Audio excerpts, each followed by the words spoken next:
Okay, so here's a little diagram of how the mufflers go in these Mustangs and probably lots of vehicles. So from the engine, the exhaust pipe comes and connects on here, and then the exhaust flows through a pipe. This is all internal, of course, and then the exhaust enters into this chamber, and then the exhaust turns around and flows through this pipe, and it enters into this chamber, and then it flows through this pipe and exits through the tailpipe. Now, what I want to do, I want to modify it from this end. So what can I easily do by sticking my torch up that tailpipe? If I cut here, does that do anything? It exposes this chamber, but really I don't think that chamber does a whole lot anyway. I want to stick the torch up until I can get it this area right here, blow the side of this pipe out, and then I expose this chamber. And what that does is it will allow the exhaust to short circuit. Instead of going like this, it will go like this. And I believe that's similar to how the GT 500 mufflers work, maybe, but don't quote me on that. So really what I'll be doing is I'll be removing the effects of this baffle here, and the, or chamber, I should say, and the whatever effects going through this pipe and this portion of this pipe are. And some of the exhaust will still do that, but I'm guessing a lot of it will just go direct out there. So that's the plan. And so I've measured on the car, I've measured from the bottom of the exhaust tip, so the part closest to the ground, up to the muffler is 7 inches. And then from there to the first chamber is 4 1/4 inches. And from there to the second chamber is 9 inches. And I could tell that because you can see the spot welds, you know, 1, 2, 3, indicating where these chambers are welded, the edges of the chamber. So I need to add this number and that number, which is 11 1/4, and this number and that number, which is 16, and put those two markings on my torch. So 11 1/4 inches in my torch and 16 inches in the torch, or down from the tip, and keep the torch in that range when I shove it up the tailpipe. And what that will do is it will focus on melting out this area right here specifically. Great. Right, so that's not very good. So I got to cut that tip down, and I may not cut that one. I've got another one I'll cut down. But basically it's got to go up in there, and I'm going to be facing it. I'll be facing it like this, and I'll have a marking from there down here 11 1/4, and from there 16. And again, I know that's how far I need to put the tip in before I start to cut. So the next step is to shorten that tip.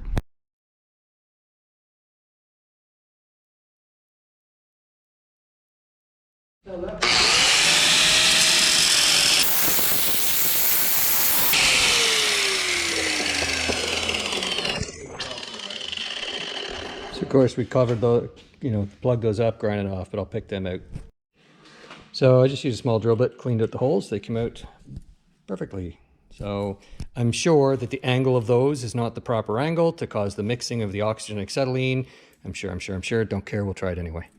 All right, so we're getting to the serious part now. So I changed my clothes. I'm not wearing shorts and a t-shirt anymore. Got some boots on. I don't expect there to be any need for any of this stuff, but who plans for that, right? So I've got some gloves. I do have goggles for acetylene torch viewing, and I've got a fire extinguisher here just in case. One thing I want to talk about for a moment is the tip on the end of the torch. So I had to cut that tip very short so that it would slide up the tailpipe. Without it being cut short, I could get it basically through the tailpipe up to where it hit the muffler, and then it wouldn't go any further. But to get it all the way, I had to cut that tip short. And the length of that tip, there's likely a factor there that is keeping the flame like further away from the torch head inside the internals anyway. And now I've shortened that. And so there is some risk here. Now, I don't suspect the risk is that things are going to blow up at the torch head. I don't suspect it's going to happen anyway, but just what could happen is the flame could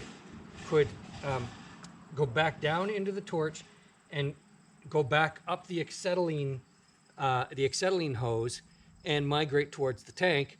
And if the flame got to the tank, that would be not very good.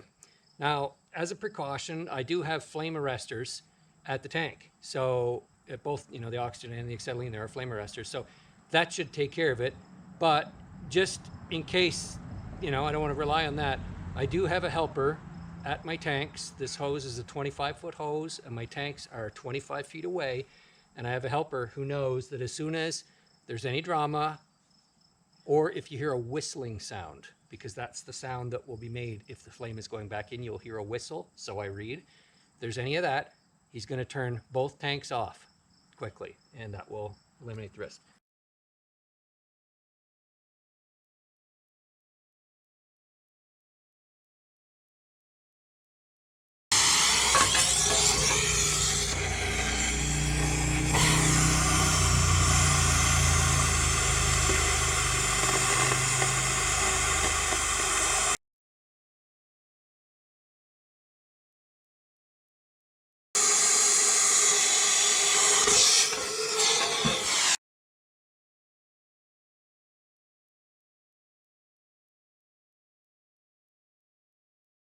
I've got the factory muffler off the vehicle. It was real pain because I couldn't get these two exhaust hangers detached because the front of the connection here that goes to the exhaust further up towards the engine, that was in the way and it wouldn't let me move this whole apparatus this way.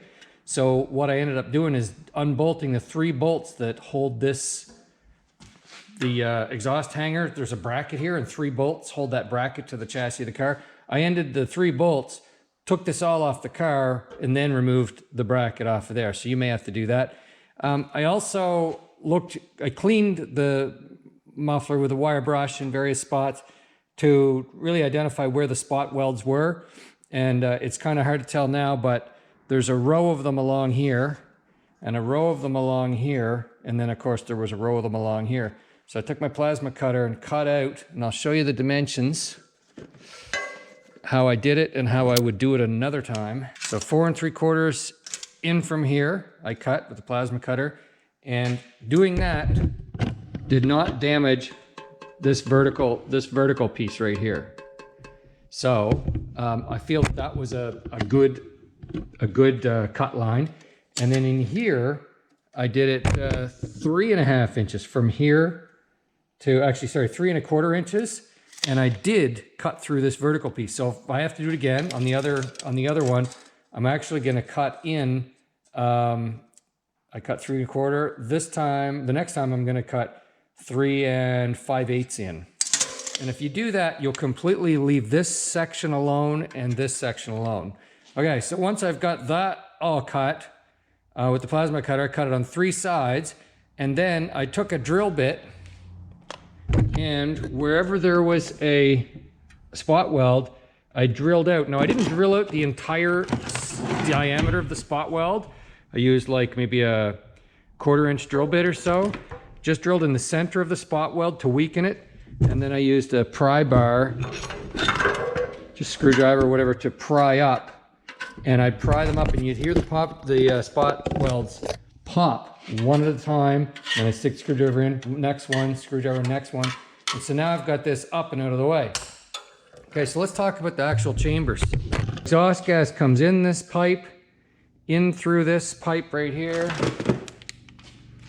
in through this pipe, and then out into this area, okay? And then the exhaust gas turns around and goes through this pipe, into this chamber, and then through this pipe and out. Now there are little perforations in these pipes that cause some gas to come not just through that specific path, but it could come out of this pipe and into this pipe, or out of this pipe and into this pipe through these little looks like a cheese grater holes. But the majority of the exhaust would come like this. Now, in addition to that, you've got this chamber right here that has a hole in it where my finger is. And so I wouldn't say exhaust gas goes in that hole because there's no exit for it, but exhaust, maybe pressure or sound waves, you might say, goes in there. And in this chamber, I'm sure that's responsible for dampening the sound quite a bit, any of those sound pulses. So what I want to do is, I didn't want to go to like a full-on open exhaust or muffler delete or anything like that. I wanted to just have it slightly more free-flowing than factory, because with factory, like, who wants to buy a V8 and have it sound like a 4-cylinder? And that's really what this sounds like below 5,000 or 6,000 RPMs. It's really quiet. So what I'm going to do is I can't fiddle with this pipe I'm gonna have the exhaust gas come in, leave this totally alone, but this pipe right here, I'm going to cut off right there, and then that will allow gas to come out here, along here, and out the exit.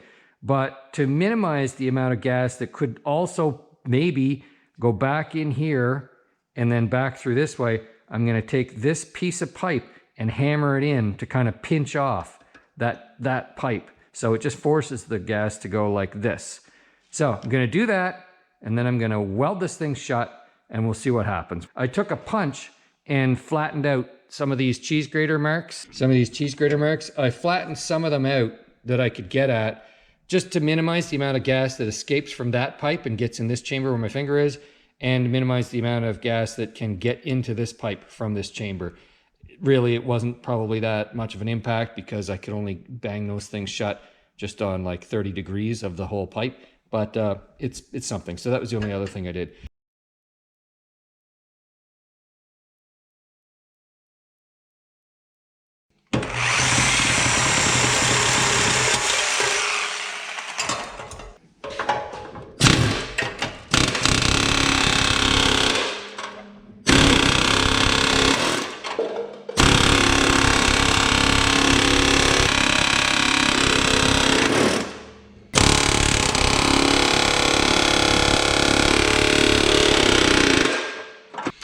Okay, so without any welding in the inside of this, I now have this tube closed off, mostly, and that tube opened right up. So there should be good airflow like this. Now I've seen in the GT500 mufflers, people talk about a solid pipe that goes through there. I'm not gonna get that fancy. Don't care if this isn't as loud as a GT500, it's not really what I'm going for. But let's see if this does makes much of a difference for the sound. So at this stage, all I'm going to be doing is folding this top cover back and kind of tapping it down so that the spot welds fit nicely in place. Same with this other top cover.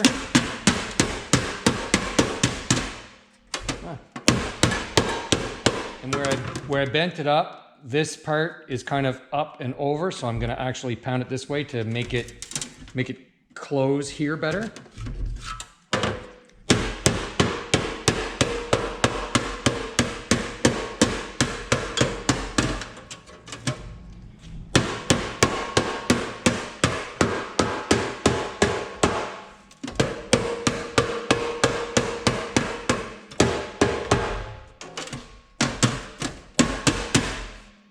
And I'll probably angle this a bit just so it put a little memory in there.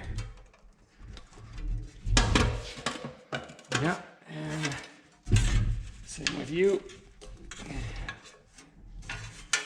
Probably a good idea to have gloves on when you're doing this. I don't, but you know, good idea for you to be safe. Only problem is, which I think we can overcome it, right along here there's a gap because this doesn't fold as tightly as it was from the factory, but I'll just have to take my time, build that up with weld. We're going to clean up the area where we're going to weld.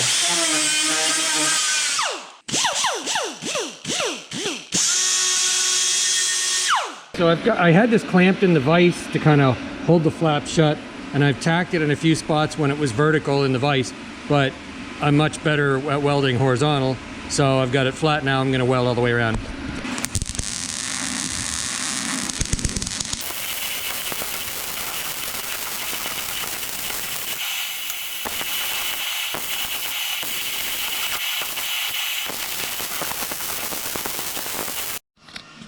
Okay, so I'm finished the welding, and I think it's pretty good as far as being airtight goes. Weld can be porous, and I'm not an expert, so I'm sure there are little pinholes where little bits of exhaust will get through. I'm not so worried about that. I think that so much exhaust is going to come out of here that I won't care if like 0.0001% of it goes through a pinhole. But anyway, you can see I've gone around the cut marks, and then I'm spot welded back in place. And so I'm thinking the thing is plenty strong now, and it's sealed back up. So I'm gonna wait for it to cool down. Oh, and I also took the angle grinder and took the tops off the welds. You know, a pro welder, you wouldn't have to do that. But in my case, there were a few sharp parts. If I ever stuck my hand up here in the future, when it's up in the car, I don't wanna have a sharp piece of metal there. So I've just hit it with an angle grinder and took the tops off. Okay, it's going back in the car now.